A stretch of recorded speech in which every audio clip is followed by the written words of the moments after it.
You think you know someone, until you realize the person you share your bed with has been sharing someone else's too. I'll be honest with you, I thought I had it all. My life looked like something out of a glossy magazine. A beautiful wife who turned heads wherever we went, a house that could fit a small village, and a lifestyle most people only dream about. My wife, let's call her Grace, had everything she could ask for. She dabbled in art, calling herself an artist. But if I'm being real, it was more of a hobby than a career. She painted when she felt inspired, which wasn't often. But I didn't mind. I wanted her to feel supported, so I made sure she had everything she needed. Not that she sold much, but it didn't matter to me. I worked hard to ensure her comfortable life. She didn't have to stress about bills, deadlines, or anything else. While I was juggling board meetings and contracts, she was free to focus on what made her happy. I won't lie. Seeing her smile, knowing I could give her the world, felt like a win for me. I loved playing the role of the provider. I never once questioned where she went or how often she went. I trusted her completely. It never even crossed my mind to doubt her loyalty. After all, why would I? We had a good thing, or so I thought. It started with a message from an unknown number. At first, I thought it was spam, but then I opened it. My stomach dropped. The message read, "Your wife is cheating on you with your best friend. Don't believe me? Check these out." Attached are photos. The first one showed my wife, smiling, sitting far too close to my best friend at a restaurant I didn't recognize. The second was worse. Her hand on his arm, his hand on hers. The timestamps were from nights she told me she was out with her girlfriends, and I was out of town. The locations? Nowhere near where she claimed to be. I scrolled further. A photo of them walking into a hotel lobby together. My first reaction was disbelief. I stared at the screen, my mind racing to find an explanation. Any explanation that wasn't what it so clearly was. But denial couldn't erase the truth staring me in the face. That's when all the little things I'd ignored started flooding back. Like the day I traveled for business. I called her in the afternoon, but she didn't pick up. I tried again in the evening around 6 p.m., and still no response. By 10 p.m., when I called again, her phone was switched off. The next day, when we finally spoke, she said, "Oh, I was so tired I just slept off early." At the time, it didn't add up. Why wouldn't she pick up in the afternoon or evening before supposedly sleeping? But instead of digging deeper, I brushed it off. I wanted to believe her, so I ignored the obvious signs staring me in the face. Then there were the vacations. She always insisted on taking solo trips to relax and recharge. She claimed I worked too hard and deserved my own downtime. At first, I admired her independence, but the pieces weren't adding up now. Was she really unwinding, or was she meeting him? My anger started to bubble up. How could she betray me like this? And with my best friend of all people. I trusted him with everything. I wanted to confront her immediately, to call her and demand an explanation, to show her the evidence and watch her squirm under the weight of her lies. But then a thought stopped me. What would that accomplish? A screaming match? A rushed apology? More lies to cover up what I already knew? No, if I wanted to deal with this, I needed to be smarter. Anger could wait. I had to think about my next move carefully. And that's when I decided I wouldn't say a word. Not yet. Let her think I was still the clueless husband. That way, I could take control of the situation on my terms. When she mentioned her upcoming vacation, I nodded along like the trusting husband she thought I still was. "You deserve a break," I even said, smiling like a fool. But deep down, I knew this wasn't a holiday. It was a carefully planned rendezvous with my so-called best friend. It wasn't the first time she'd made these trips. The signs had been there all along, but I guess I was too blinded by trust, or maybe too scared to face the truth, to see them for what they were.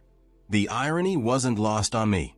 Here I was, a man funding my wife's betrayal, paying for her plane tickets, hotel stays, and probably even the fancy dinners she had with her lover. It was almost laughable. But that's when I made a decision. This would be her last trip on my dime. I wasn't going to let her get away with it again. Watching her pack her designer suitcase, she was so oblivious and so confident in my ignorance. I let her kiss me goodbye. She had no idea what was coming. As she walked out the door, I made a mental note. Her little vacation wasn't just the end of her secret affair. It was the beginning of the end of everything she thought she could take for granted. While she was on her way, heading to her vacation, I did what any man with a shred of self-respect would do. I froze her access to everything. Her credit cards? Blocked. The joint accounts? Locked tight. Even the emergency card I'd given her for just-in-case moments? Gone. I made sure she couldn't touch a single penny of mine. And just to make things crystal clear, I blocked her phone number. No calls, no texts, no pitiful excuses. If she wanted to experience life without me, I was more than happy to let her. The next day, my phone rang. It wasn't her. I'd made sure of that, but her mother. The moment I picked up, she was screaming, "Selfish bastard. Because of you, she can't enjoy her vacation." I didn't even flinch. All I could think was, well, there it is.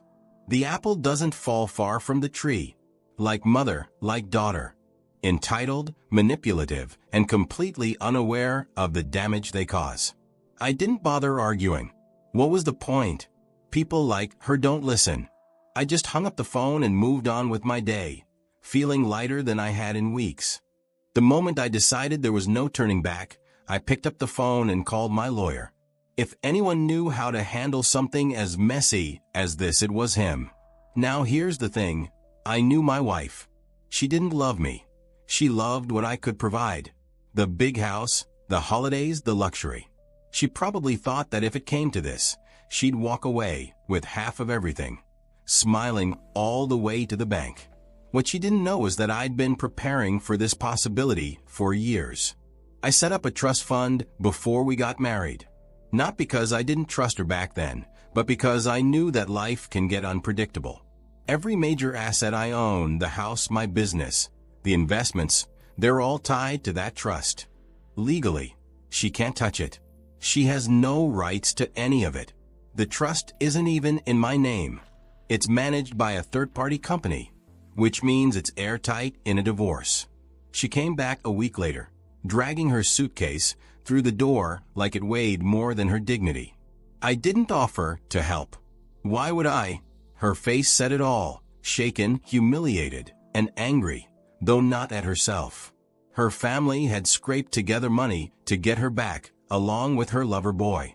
The same man she thought was her escape plan. I wondered if he was still smiling now that their little vacation had turned into a reality check. As soon as she stepped into the house, the tears started. "How could you abandon me like that?" she sobbed, her voice cracking as though she were the victim here. I was stranded. Do you know how embarrassing that was? How could you do this to me? I didn't say anything. I just stood there, watching her theatrics, letting her dig her own grave with every word. When she realized I wasn't biting, she got more desperate. "I didn't mean for things to get this bad. I've been thinking about us, about everything. I'm sorry, okay? Can we please just talk about this?" "Talk? Oh, we were going to talk, all right." I walked over to the table, pulled out my phone, and showed her the message. The one with the pictures. Her face went pale. For a moment, I thought she'd faint. But then, like a trained actor, the waterworks started again. "It's not what it looks like," she stammered. It was a mistake." "A mistake?" I wanted to laugh. The photos weren't mistakes. The hotel bookings weren't mistakes. She wasn't crying because she was sorry. She was crying because she was caught. I watched her carefully, analyzing every tear, every quiver in her voice. It was like she thought if she could just look pitiful enough, I'd forget everything and open my wallet again. She had no idea she was wasting her time. She switched tactics, grabbing my arm and looking up at me with those big, pleading eyes. "I've changed," she said. "I promise you it was a moment of weakness. I don't know what I was thinking. I love you." Love? Was that what she called it? She didn't love me. She loved the life I gave her. the trips, the jewelry, the access to everything she could ever want. And now that I'd cut her off, she was scrambling to get it back. I nodded slowly, pretending to consider her words. I even put on a little show of my own, sighing like I was torn. "I'll think about it," I said, knowing full well she wouldn't get another penny out of me. In the days that followed, I watched her every move. She'd hover around me, trying to look apologetic, throwing in the occasional "I'm sorry" whenever she thought it might soften me up. But her desperation was written all over her face. This wasn't love or regret, it was survival. She was a drowning woman trying to grab onto anything to keep from sinking. And I let her flail, let her feel the weight of what she'd done. Desperation makes people do crazy things, doesn't it? By the time my wife realized I wasn't playing games, she was scrambling for anything, to stop me from walking away for good. And her big move? She sat me down one day, looking as pitiful as I'd ever seen her, and said, "I'm pregnant." Now let me tell you something. At that moment, I didn't explode. I didn't yell. I just stared at her, letting her words hang in the air. Because, you see, I knew something she didn't. I can't have kids. Medically impossible. Found that out years ago, not long after we got married. And I never told her. Why?